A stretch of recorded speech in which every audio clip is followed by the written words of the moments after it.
This is the Convene podcast. My name is Maggie, Digital Media Editor. Welcome to another episode of the Convene Talk. Barbara, tell our listeners more about today's topic.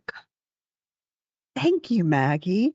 Today's topic is based on a story that appeared in EOS, which is a magazine published by the American Geophysical Union. And the story is about a hub that was organized by researchers in the Institute for Atmospheric and Climate Science at ETH Zurich. And that's a leading science and technology institution in Switzerland. And the point of the hub was to attend sessions of AGU's annual meeting, which was held last year in San Francisco. And that's a huge meeting that had more than 25,000 attendees. And it was for the express purpose of reducing carbon emissions by creating an experience for people in Switzerland so they wouldn't fly to San Francisco. And just kind of the particulars of it, it was a week long and it started in advance of the December meeting with a series of small group workshops. And then during the meeting, they had two big rooms where sessions were screened. There were afternoon and evening sessions. There was a poster session, and they also had things that mimicked the kind of, or that not mimicked, but reproduced the kinds of things that you might find at a meeting, including coffee breaks and social events. And the results were, in terms of their aim, they did say they succeeded in reducing carbon emissions because they didn't have numbers attached to this on the article, but they said members said that they had not traveled to San Francisco because this was available. 30% of the Institute's members participated in the event. The story talked about some of the results in terms of the drawbacks or some of the constraints. Those included that people felt like they didn't have choice. There wasn't a committee chose the sessions that were screened. So the community didn't choose them, so they didn't really get to pick and choose what they saw. The time difference is 9 hours. So the sessions were screened in the afternoon and later, and that made it difficult for people who had caregiving responsibilities to attend. But they pointed out that would be true in terms of traveling to San Francisco. I think one of the biggest drawbacks were that fewer senior researchers participated. There were doctoral students, there were undergrads, and then there were researchers. But overall, particularly for an experiment, it was considered a success. They plan to expand it, though, in December. AGU is meeting in Washington, so the time difference will be a little more friendly. And I think one of the big things that they're doing is they're inviting other universities around Zurich and in Zurich to attend. And so they'll kind of keep expanding the opportunities to network. So that's it in a nutshell. To me, the biggest kind of puzzle to overcome is the participation of senior researchers, and also the ability to meet with others outside your sphere. So it's a great way to get to know the people in your institute, the people working in your city. But I love their plan to keep working on it.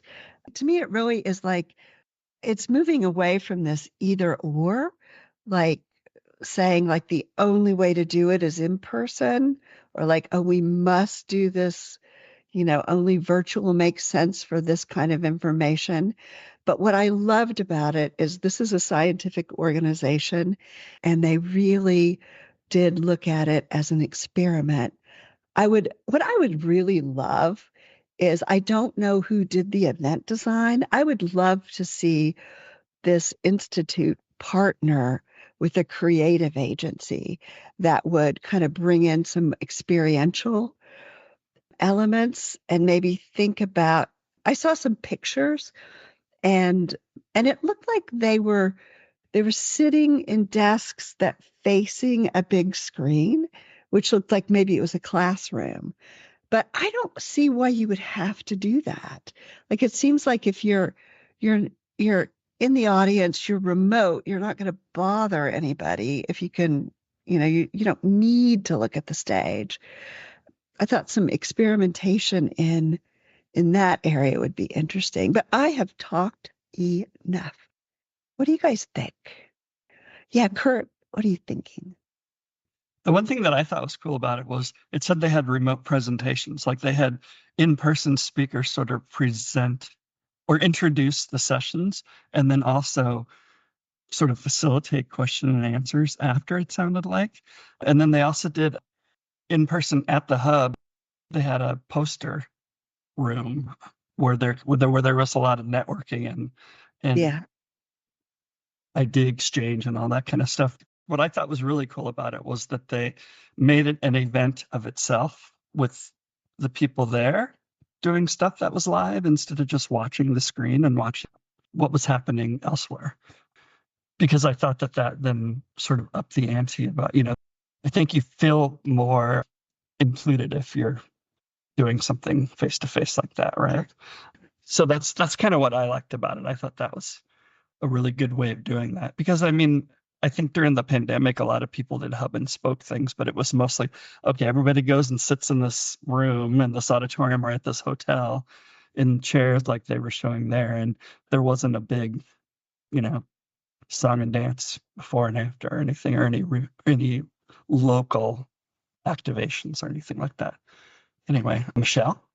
I was going to say the same thing when we did all those surveys during COVID about how event planners were thinking about their events in the future. Hub and spoke model was a really popular choice. It's interesting that this group did it not, obviously not for health reasons, but for climate reasons because they're climate scientists. But I still think we haven't seen a lot of examples of that in other areas.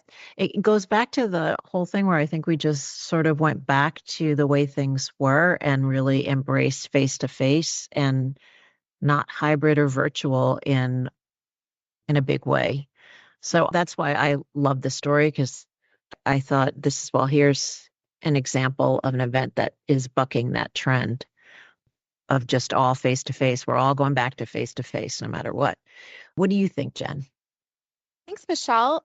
I just wanted to jump off that point that you said where you haven't seen this a lot. And I wonder, and this is coming from my own preferences, but I wonder if it's because, like you were saying, like in this photo, we kind of see them sitting in a room, staring like passively at a screen.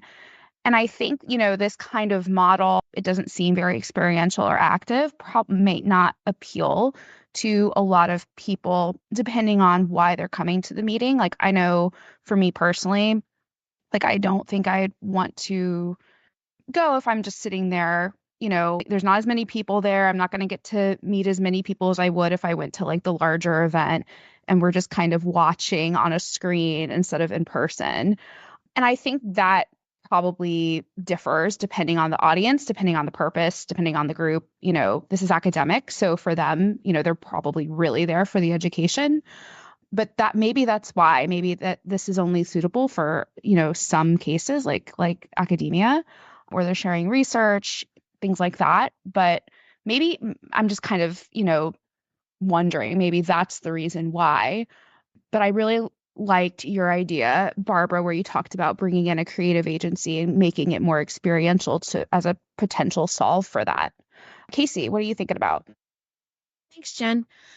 I think you're right that this is really only suitable for certain groups. I think we learned throughout the pandemic that medical conferences and more research-based conferences are really focused on just the educational part of it, and they kind of have to get back to work. And so, if they miss out on some of the social elements of a conference, they're okay with that.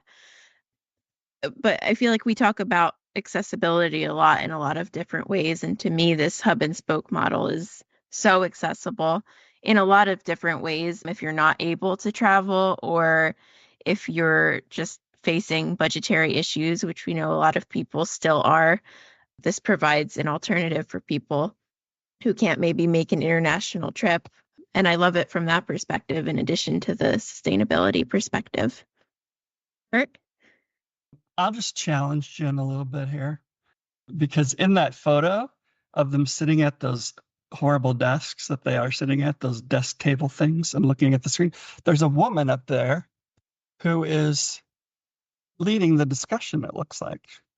She's gesturing and everything. So I think that it looks like it was a good mix. And then it talks about they had a social gathering and a welcoming session and the central meeting point with the posters and stuff. So I think they probably did sort of address some of that. I'm sure there weren't what we're used to, people running around everywhere and activations and all kinds of things like that. But it looks like they did their business and also got some networking in. Yeah, it definitely seemed like more than just like a viewing party. It had some good face-to-face networking elements to it that kept people engaged. Definitely. I was thinking about, the story didn't really go into much depth that I could see about AGU's participation, but it seems like if they're, just some of the things I thought that they might be able to do is like just some live reporting from the meeting where people, could just talk about some of the highlights. To me, the biggest advantage of going to a big meeting are being able to meet people that are outside your sphere. And so since this is the institute, they would certainly deepen relationships and education within the institute. And that is a great good.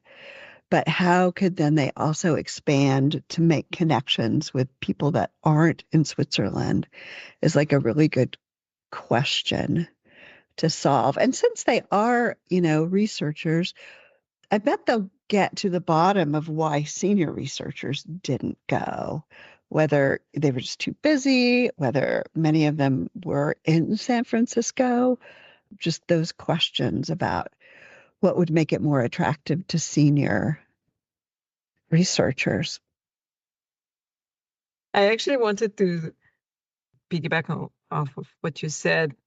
When people are at the event on site, to connecting with potentially someone that's, at the other end of the world, I think the challenge there is you're so overwhelmed at such a large event, and you really want to soak it in, because that's why you flew all the miles to get there, to really connect face to face. So I've always found this as a challenge. And even during the pandemic, many event organizers were kind of focusing on that, how to connect the online audience with the on-site.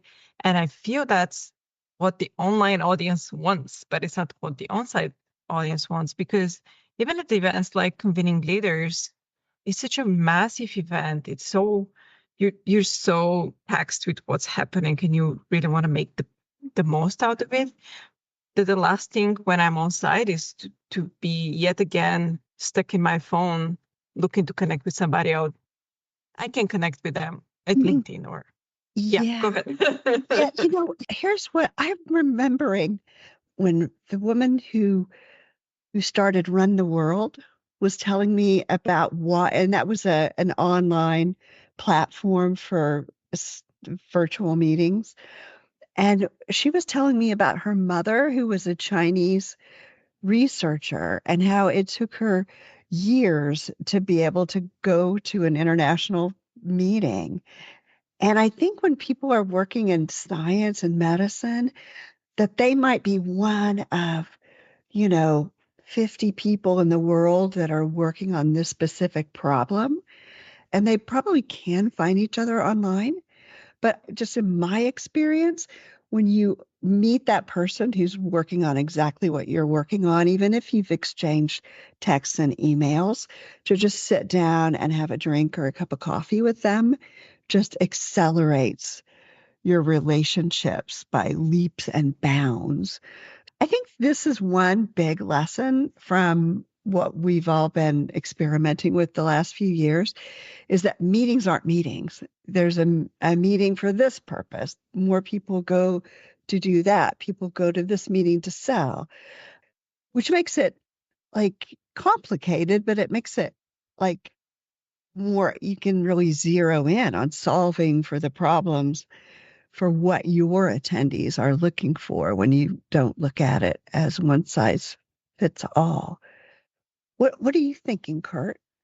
The other thing that I thought was smart about it was I did a story, I don't know, last year, I think, about organizations, and the one that we focused on was a medical organization too, about how associations are sort of skewing older and they're trying to find ways to bring in younger members and younger professionals in that field and things like that. And so the story that I wrote about the event, they had a lot of younger professionals, doctors, and they organized one of the sessions. And a lot of the people who I talked to said, you have to get their input if they want to feel like they belong, which makes sense. But I see here that the organizing committee consisted of 5 graduate students and the head of the institute, which is sort of doing that. I don't know if that was on purpose. They don't talk about that specifically because they're focusing on the, saving those carbon emissions. But I thought that was interesting. And then it ended up that they had 37% were doctoral students, 32% of the attendees were bachelor's and master's students.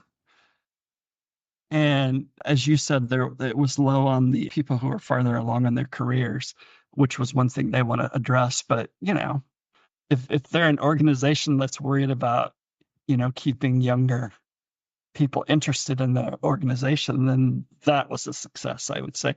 And I also like that to drum up interest in this whole thing. They did local workshops and debate sessions before this happened to get people to attend those and to hopefully bring them into the bigger event. And it talks about what the workshops covered, and it said that those were good for early career research, that the interactive, engaging formats of those early sessions were of great interest to those folks. So that probably helped with that. So it sounds like they were smart in what they were doing. Jen. Yeah. I just wanted to say that the fact that they had attendees vote was really interesting. Is that, Maggie, I'm curious, since you're a former event prof, do you think that's like typical? Do you see that like going into the planning of events? Like, is that always is that unique or kind of something you see happen quite a bit? It depends on what stage. And I think here they were trying to vote for what they wanted to see, if I remember correctly, which is, it's very specific to their case, right? Being a hub or an attachment to the main event. But in general, for building the program for a large event, let's say the main event, you'd have, a committee working on that. The association usually have defined ways on how to deal with that, and gets into the committee and how they pick and choose the sessions, and having these open calls, and then how they actually vote for the sessions that make it into the program. But I think their case was a bit different. And what was interesting, and I've seen it in just one event, to vote for what they want to see. I've seen it tried out at a live session where in the morning you would vote for the sessions that you want to see the rest of the day. And I think that was a very interesting planning process for the organizers and the speakers, because you imagine you prepare for the session that people are like, nah, don't want to see that. Yeah, the logistics of that must have been crazy. And also defeating if you show up and you're a speaker and like no one wants to see my session. Oh, that would be crushing. Yeah, right? Oh my gosh, my heart would break. Yeah, I've seen that done only once. And it was an interesting, as I said, event, an interesting process. And but at the end of the day, you decide based on the session title. So if you have a sexy title, people would flock to your Oh. event. Mhm. And it's not necessarily, I mean, I think the speakers had a few minutes on stage to kind of explain what the session would be about. If I remember correct, that was like many years ago. So you had a bit more explanation than just session title. But again, it depends because it's the morning. Is the speaker really managing to have the energy and to show what they're really about, what they've planned out to have at this session? So you judge them on, these very tiny things. I don't think it's better than you look at your program and you add them into your schedule on your app, to be honest. But yeah, so that's my 2 cents. Barbara. Sorry, I was just say what an interesting experiment. Sorry, go ahead. Oh, well, the thing that I noticed too is another educational institution had picked up the model, and it reminded me of TED and how TED went to TEDx, and how if it really were a model that they fine-tuned and they had these different elements that somebody else could just pick it up and slightly adapt it, but then use it, they wouldn't be starting from scratch.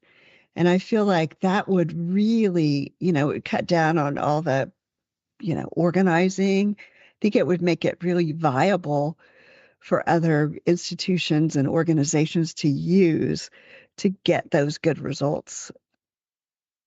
Yeah, it's funny that you mentioned that. It also, for me, the connection with TED was those sessions that you can actually sit and watch them outside and just talk to the others that decided that they just wanted to chat about the session with somebody else. But that's kind of removed a few thousands of miles away. But at the end of the day, it's kind of the same. And I think there's so much value in that, especially seeing that there were so many students there and having this opportunity to discuss with the people that are in your class or in your institution. And now that they want to expand it to other universities, I think that would be wonderful so that they can sit in the same room and just chat about it and be like, oh, maybe we can contact this person and expand on this project that we're just starting out or something. So that's, I think, very, very cool, very valuable, especially for those starting. I hope they'll get some big fat grants to continue. Fingers crossed. Well, thank you all for the awesome discussion. As usual, you'll find all the article links in the show notes. If you enjoyed this episode, do give us a 5-star review and subscribe wherever you listen to podcasts. For more industry insights, visit pcma.org/convene. And until next time.